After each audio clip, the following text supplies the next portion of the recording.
गोटे गाँ निकटर गोटे जंगल थिला। सेटारे गोटे बड़ शांत प्रिय हाथी रहुतिला।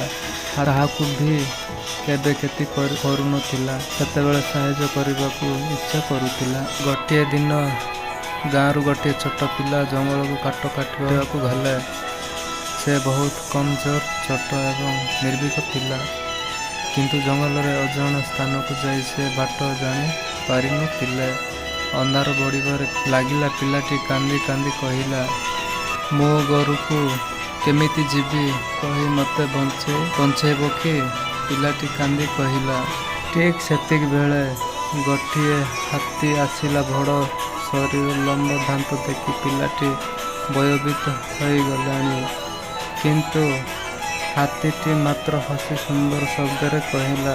तापरे हाथी आसी कहिला, डरनी छोट पिला, मु तुमको घर को पहुँचाई देवी। हाथीटी तार बड़ पिठीरे पिलाटी को बसैला।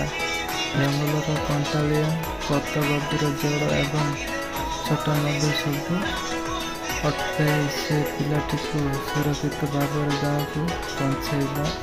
पिलाटी खुशी रे हाथी को कहला, तुम्हें बड़ शक्तिशाली किंतु हृदय बहुत दयालु। आज तुम्हें मोर सर्वश्रेष्ठ मित्र। तापर पिलाटी प्रतिदिन हाथी पाखक जाए।